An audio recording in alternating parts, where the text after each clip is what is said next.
Commander Fushida, still healing from wounds he got during Akagi's evacuation, started an early review that would later guide Japanese naval planning for the rest of the war.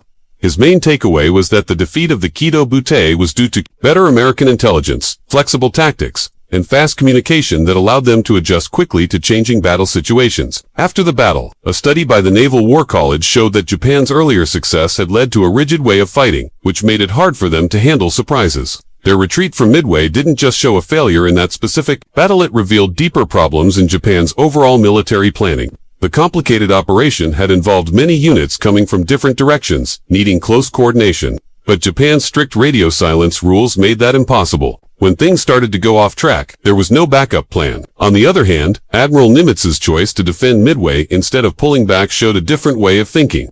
American leaders had guessed Japan's moves correctly and placed their forces in the right spots. The advantage they got from cracking Japanese codes was even more powerful because of their ability to quickly use the information in smart ways. Captain Miles Browning led the U.S. air attacks, and though they weren't perfectly organized, he succeeded in bringing their power together at the right moment, just as war experts had said was essential for victory.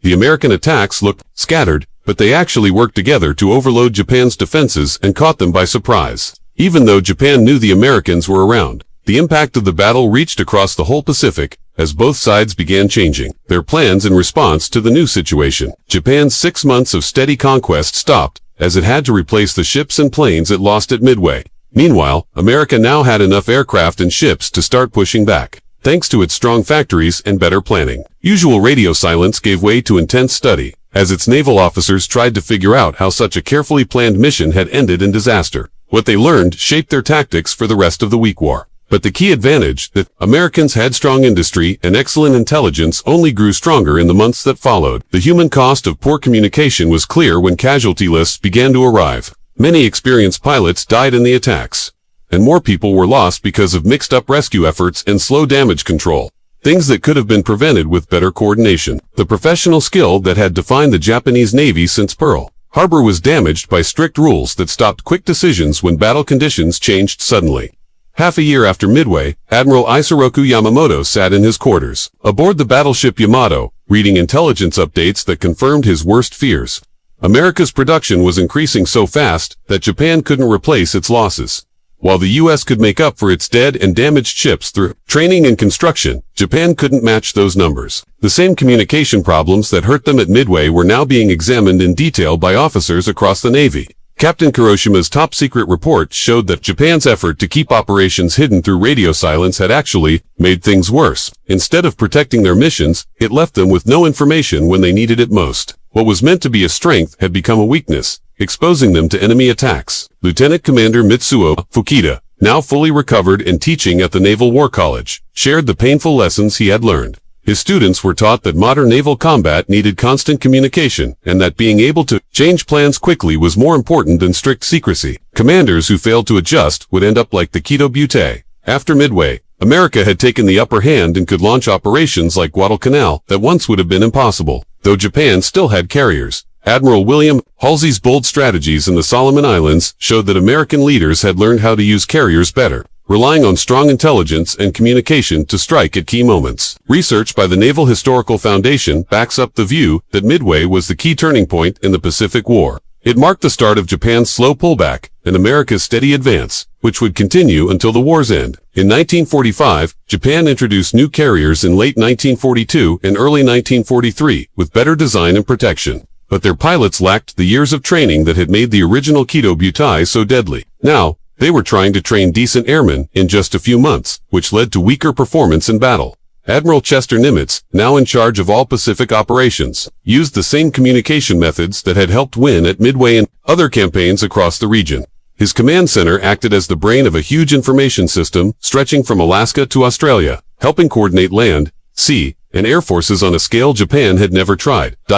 Japan had once held key advantages: better planes, skilled pilots, and top-quality torpedoes, but American factories and smarter tactics slowly took those away. The Grumman F-6F Hellcat, introduced in 1943, beat the famous Zero in every way except turning ability. American pilot schools turned out flyers who, while less experienced at first, had strong technical skills that made up for it. Commander Ginda, who had been promoted and was now working on carrier programs, tried hard to restore Japan's air power to what it had been before Midway. He had some success. Carriers like Shokaku and Zuikaku kept fighting well into 1943, but they still couldn't overcome the bigger problem. Japan didn't have enough resources to match America. In June 1944, during the Battle of the Philippine Sea, it became clear just how much things had changed. Admiral Raymond Spruance, now leading Task Force 58, brought 15 U.S. carriers against Admiral Gisaburo Ozawa's 9 Japanese carriers in a clash that Japanese pilots called the Great Marianas Turkey Shoot. The same coordination and communication skills that won at Midway helped the Americans achieve such a lopsided victory that it nearly felt like a one-sided slaughter. The silence that had once doomed Japanese forces now became a symbol of how cut off Japan was from understanding and responding to what the Americans were doing. Without clear information, and with restrictions on communication between units, Japan's Navy spent the rest of the war falling further behind. Admiral Yamamoto's death in April 1943, when American planes shot down his transport over Bougainville, showed just how deeply American codebreakers had cracked Japan's secrets. The same intelligence power that helped at Midway kept giving the U.S. an edge throughout the war, right up to the atomic bombings that ended the conflict without the full-scale invasion Japan had prepared for. The biggest twist of the Midway story was that Japan's focus on secrecy had backfired. By refusing to communicate openly, they lost the ability to adjust during battle. While American codebreakers figured out where they were and what they were planning, the silence meant to protect them led instead to defeat, and it marked the beginning of Japan's long retreat back toward its home islands and eventual surrender. The steel deck of the Akagi shook beneath Admiral Kiichi's feet as the flagship cut through the waves. A line of destroyers followed, leaving white trails in the early light. 6 months had passed since Pearl Harbor, which had left the world stunned. And now the Japanese fleet moved toward what they believed would be the final blow against U.S. naval power. But deep inside the ship, in the intelligence room, Lieutenant Commander Jihachi Tanabe looked at intercepted American messages with growing worry. He had reported suspicious U.S. activity 3 days earlier, his voice tight with concern. It looked like the Americans knew something, but Nagumo had brushed off the warning. Months of victory had left him confident. The Japanese Navy had smashed the U.S. at Pearl Harbor, overrun the Dutch East Indies, and chased the British from Southeast Asia. What could a few American carriers possibly do to stop the Kido Butte? As the sun rose, its light turned the ocean. Gold Nagumo's fleet neared Midway, a small patch of sand and coral guarding the way to Hawaii. The carriers Akagi, Kaga, Soryu, and Hiryu made up the powerful heart of Japan's striking force. Their decks were packed with bombers that had already destroyed enemy fleets from Pearl Harbor to Ceylon. Behind them came the battleships Haruna and Kirishima, their huge guns ready to finish anything the planes didn't destroy. Naval historian Gordon Prange later wrote in his famous account Miracle at Midway that Japanese intelligence failures would prove deadly. What Nagumo didn't know what Japanese intelligence had missed was that Admiral Chester Nimitz had been reading their plans for weeks. American codebreakers had cracked the JN-25 code, and every part of Japan's plan had been exposed to the U.S. Pacific Fleet. While Japanese officers whispered about their secret attack, American cryptographers in Hawaii already knew what was coming. Captain Mitsuo Fukita, famous from Pearl Harbor, stood on the Akagi's bridge as the first bombers took off, heading for Midway, just over 100 miles away. The islands, airfields, and buildings were about to be hit hard. Fukita watched the planes disappear into the morning mist, sure that Midway would soon be in ruins and ready for Japanese occupation. But American radar had already spotted them. Alarms blared across the island as Marines and sailors rushed to defend it. The trap Japan had set for the U.S. was about to snap shut on them instead. What followed would be the most important naval battle since Trafalgar. Everything was in motion. North of Midway, 2 mighty fleets moved toward a clash that would change the course of the war. Lieutenant Commander John Waldron gripped the controls of his aging torpedo bomber as his squadron took off from the USS Hornet. Behind him, 14 more outdated planes struggled into the air. The crews knew their aircraft were no match for what Japan had, but they flew anyway. High above, Japanese fighters waited, ready to strike. Admiral Raymond Spruance stood calmly on the bridge of the USS Enterprise. His face showed none of the worry every man felt. Task Forces 16 and 17, made up of Enterprise, Hornet, and the barely repaired Yorktown, held nearly all of America's remaining carriers in the Pacific. If they were lost, Japan might have a clear path to Hawaii, maybe even the U.S. mainland. The first reports coming in from Midway were bad. Captain Richard Fleming's Marine dive bombers had gone after the Japanese carriers but missed. Japanese anti-aircraft fire tore into the American planes like a blade cutting wheat. Japanese bombers had attacked the island fiercely, smashing buildings and tearing up the airstrip. Still, the defenders held out, their brave efforts buying crucial time for the American carriers that were getting closer. On board, the Japanese flagship Akagi, Admiral Nagumo, now had to make a critical decision. His returning pilots reported that the first attack wasn't enough, and that another strike was needed to fully take out the American base. Nagumo ordered the planes that were armed with ship-killing torpedoes and armor-piercing bombs to be reloaded, with high-explosive bombs instead, to attack land targets again. According to Walter Lord's detailed account, incredible victory. This choice to switch bombs would become one of the most important and costly decisions of the war. While Japanese crews rushed to change the weapons inside the hangars, spotters noticed the first wave of incoming American planes, 15 B-26, Marauder bombers from the U.S. Army Air Forces. They flew directly into intense anti-aircraft fire, making their attacks without scoring any hits, but they unsettled the Japanese crew even more. Next came U.S. Marine dive bombers from Midway. Their old planes were quickly shot up by Japanese fighters, but the pilots still charged ahead with incredible bravery. The saddest moment came when Torpedo Squadron 8 attacked. Commander Waldron's slow torpedo planes got separated from their fighter protection and flew directly into a wall of Japanese defense, just above the sea. One after another, the planes were hit and fell, turning into flaming wrecks that crashed into the water. The aircraft were outdated and vulnerable, and their crews had little chance of survival. Waldron's voice came over the radio one last time, urging his men to attack, and wishing them well. His plane went down soon after, taking with it one of the Navy's most experienced leaders. All 15 aircraft from Torpedo Squadron 8 were shot down, with only one man, Ensign George Gay, surviving by floating alone in the ocean and witnessing what followed. Similar tragedies happened as torpedo squadrons from the carriers Enterprise and Yorktown launched separate attacks. Their planes were too slow and outdated, and the Japanese fighters and guns tore them apart. Out of 41 American torpedo planes that flew in that morning, only 6 made it back. But even though their attacks failed, those squadrons had unknowingly set the stage for something bigger. Their presence pulled every Japanese fighter down to low altitude to deal with the torpedo planes, leaving the sky above wide open. That left the Japanese fleet exposed when the real danger came from above. By 10:30 a.m. on June 4, 1942, Lieutenant Commander Wade McCluskey circled high above the sea in his dive bomber. His fuel was running low, as his group from the carrier Enterprise had been searching for the Japanese fleet for hours. Each of the 30 dive bombers he led carried a heavy armor-piercing bomb that could destroy a carrier if they could only find the enemy. Then, McCluskey noticed something. A Japanese destroyer racing across the sea, leaving a clear trail behind it. The Arashi had been chasing an American submarine and was now hurrying back to the main fleet. McCluskey decided to follow that trail, hoping it would lead to the carriers, and it did. At 10:24 a.m., the American bombers came out of the clouds and saw below them the full strength of Japan's carrier force. The 4 carriers Akagi, Kaga, Soryu, and Hiryu were gathered together, their decks full of planes being refueled and rearmed. Below, Admiral Nagumo was facing the worst possible moment. His ships had just fought off American torpedo planes, at great cost, and now his lookouts were warning about new attackers coming from above. The Japanese planes weren't ready, bombs and fuel were still being handled on the hangar decks, and dangerous fuel lines lay exposed across the carriers. Nagumo had been unsure whether to attack Midway again or prepare for a sea battle. That delay had left his fleet open to disaster. As historian John Keegan wrote, the next 5 minutes would decide the future of the Pacific War. McCluskey pointed his plane into a steep dive, dropping toward the enemy fleet at terrifying speed.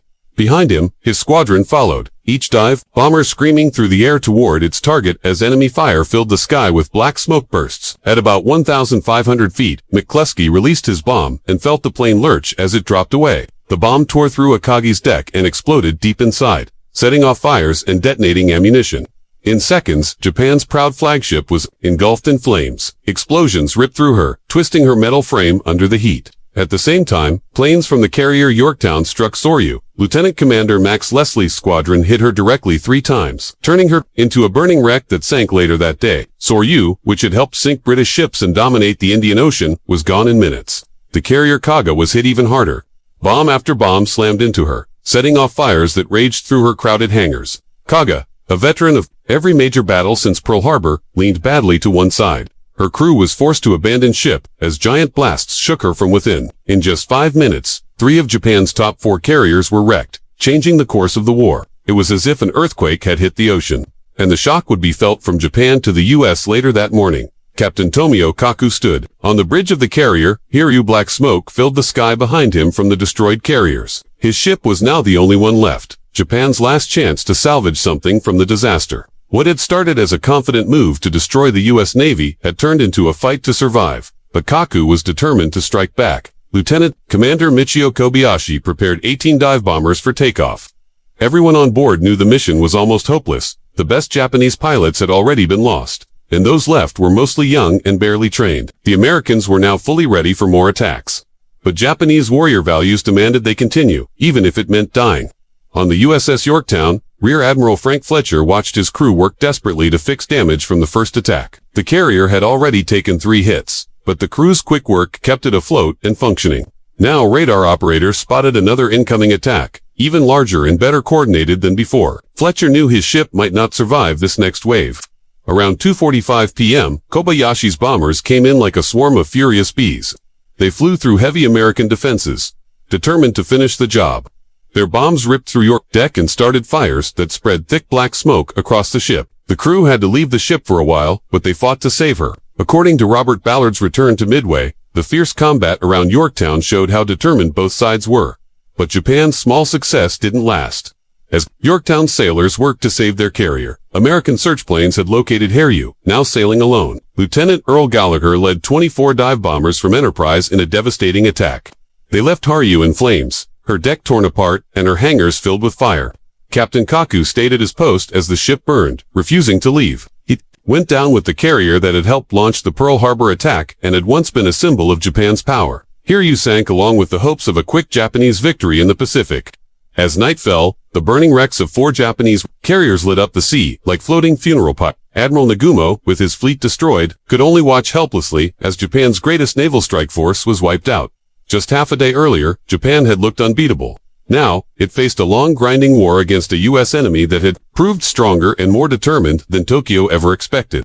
Japan had bet everything on one great battle and lost. The retreat toward the home islands had begun, with the Americans close behind, ready to strike again. During the night of June 4th to 5th, 1942, Admiral Isoroku Yamamoto stood in the command room of the battleship Yamato. His face remained calm, even as radio messages described the loss of his carrier force. He had planned the Pearl Harbor attack, and had warned his leaders that war with America could awaken a powerful enemy. Now, his worst fears were coming true. 4 valuable carriers were gone, along with hundreds of Japan's best naval pilotsmen, who had taken years to train. Captain Yasumasa Watanabe, aboard the cruiser Mogami, received urgent orders, bombard Midway's defenses during the night, hoping to hit back in some small way after a day filled with defeat. Japanese bombers had hit the atoll very hard, turning buildings into ruins and leaving holes all over the airfield. Still, the defenders kept fighting bravely, their efforts giving the American aircraft carriers more time to arrive. On board the Japanese flagship Akagi, Admiral Nagumo had to make his first big decision of the battle. His pilots had come back from attacking Midway and reported that a second strike was needed to fully destroy the American base.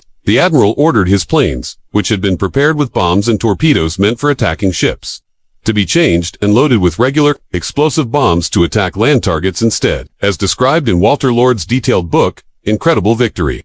This choice would become one of the most important decisions of the war.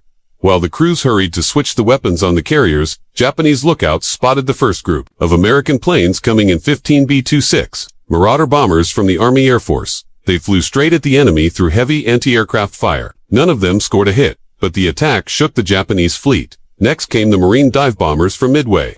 Their older planes were torn apart by Zero fighters, but their pilots still attacked with extreme bravery. Then came the most tragic moment of the morning. Torpedo Squadron 8 had lost contact with their fighter support and reached the Japanese ships alone. Flying low and slowly, just above the water, they were immediately met by many Japanese fighters. One after another, the American planes were shot down, crashing into the sea. The crew members were trapped inside aircraft that became death traps. Squadron leader Waldron's voice came over the radio one last time, telling his men to attack and wishing them luck. His plane crashed into the ocean shortly afterward, taking one of the Navy's most experienced commanders with it. In just a few minutes, all 15 planes from Torpedo Squadron 8 had been destroyed. Only Ensign George Gay survived, floating in the sea and witnessing the rest of the battle.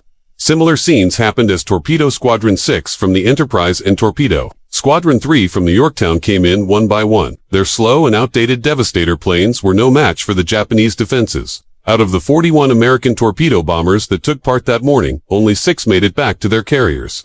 But despite the terrible losses, these torpedo squadrons achieved something they would never know about. All the Japanese fighters had flown down to sea level to shoot at them, leaving the sky above the fleet unguarded when the real attack came from higher up. On the morning of June 4, 1942, At 10:30 a.m., Lieutenant Commander Wade McCluskey was flying in circles high over the Pacific Ocean in his Dauntless dive bomber, with fuel running low. His group from the Enterprise had been in the air for almost 3 hours, trying to find the Japanese fleet, which intelligence said was northwest of Midway. His 30 dive bombers were loaded with armor-piercing bombs that could destroy a carrier if they could find it. Then McCluskey saw something important: a Japanese destroyer speeding across the ocean, leaving a straight white trail in the water. The Arashi was trying to rejoin the main fleet after attacking an American submarine. McCluskey decided to follow the ship's trail, hoping it would lead to the Japanese carriers. At 10:24 a.m., the American planes came out from behind a cloud and finally saw the enemy fleet. Below them were the 4 main Japanese aircraft carriers, Kagi, Kaga, Soryu, and Hiryu, sailing in formation. Their decks were full of planes being refueled and rearmed. These ships were the core of Japan's naval power, now exposed right below the incoming bombers. On board Akagi, Admiral Nagumo was facing the most important moment of his career. Earlier torpedo attacks had been stopped, though with heavy American losses. But now, his crew saw American dive bombers overhead, while his own planes were still being refueled and loaded with weapons. Fuel lines ran all over the decks, carrying flammable fuel. Nagumo's earlier hesitation and confusion about whether to attack Midway again or prepare for a sea battle had put his fleet in the worst position possible. Historian John Keegan later said that the next 5 minutes would decide the future of the war in the Pacific. McCluskey turned his Dauntless into a steep dive, dropping quickly toward the fleet below. His squadron followed closely behind, flying through thick anti-aircraft fire. At 1,500 feet, McCluskey released his bomb. The aircraft jumped upward as the heavy bomb dropped away. It tore through Akagi's flight deck and exploded deep inside the ship, setting off fuel and weapons and turning the flagship into a huge fireball. The intense heat caused the steel to bend and more explosions ripped through the carrier. At the same time, dive bombers from the Yorktown hit the carrier Soryu. Commander Max Leslie's squadron scored 3 direct hits, setting the ship on fire. Soryu, which had helped sink British battleships and attack the Indian Ocean, was now a wreck that would sink before nightfall. The third carrier, Kaga, was hit even harder. Many bombs smashed through its deck, and fires quickly spread through the plane-filled hangars. Kaga, which had taken part in all Japan's major victories since Pearl Harbor, began to lean to one side. As the ammunition inside exploded, the crew was forced to abandon ship. Some of the blasts were so loud they could be heard from 20 miles away. In less than 5 minutes, 3 out of 4 of Japan's top aircraft carriers were on fire and useless. The balance of power in the Pacific shifted in an instant, like an earthquake changing the ocean's shape, and the effects would be felt all the way from Japan to the United States. Later that morning on June 4th, Captain Tomio Kaku stood on the bridge of the carrier Hiryu. Smoke from the other 3 Japanese carriers darkened the sky. His ship was the only carrier left. Hiryu had now become Japan's last chance to turn the tide of the battle.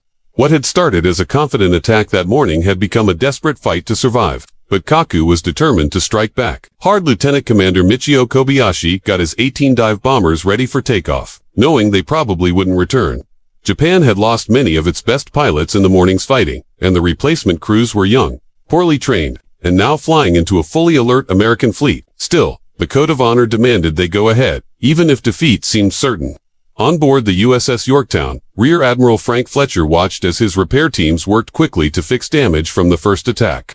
Japanese dive bombers had landed 3 direct hits, but the ship's excellent crew had managed to keep it running. Now the radar showed another incoming group of enemy planes, larger and better organized than before. Fletcher realized the Yorktown might not survive another strong hit. At 2:45 p.m., Kobayashi's planes arrived, diving through American defenses with the courage of men who knew they wouldn't make it back. Their bombs struck the Yorktown again, starting fires that sent thick smoke into the air. The crew had to leave the ship for a time, as explained in Robert Ballard's account. In Return to Midway, the fighting around the Yorktown showed how determined both sides were, but the Japanese success didn't last. Even while the Americans were trying to save the Yorktown, their scout planes had found Hiryu sailing alone. Lieutenant Earl Gallagher led 24 dive bombers from the Enterprise in a heavy attack. Their bombs tore apart the Hiryu's deck and filled her hangars with uncontrollable fires. Captain Kaku stood on his burning ship, refusing all requests to leave. He would go down with the carrier that had attacked Pearl Harbor and helped lead Japan's war at sea. The ship that had once seemed unstoppable now burned, taking with it Japan's dreams of empire. As night came, the wrecks of the Japanese carriers lit up the dark sea like floating graves. Admiral Nagumo, with his flagship gone and his fleet destroyed, could do nothing but watch. Japan's strongest naval force had been broken by flames and seawater. The country that had seemed unbeatable just that morning now faced the reality of a long and difficult war against a smart and determined enemy. Japan had risked everything on one major battle and lost. Now they would have to retreat, chased by an American fleet that had just tasted its first big victory. From the night of June 4th into June 5th, Admiral Isoroku Yamamoto stood in the command room of the battleship Yamato. His face was calm, but the reports he received told of complete disaster. He had planned the attack on Pearl Harbor and warned his leaders that war with America would wake a powerful opponent. Now, his worst fears were coming true. 4 Japanese aircraft carriers had been destroyed, and hundreds of Japan's top pilots who had taken years to train were lost and couldn't be replaced quickly. Captain Yasumasa Watanabe, commanding the heavy cruiser Mogami, got urgent orders to bomb Midway's facilities during the night.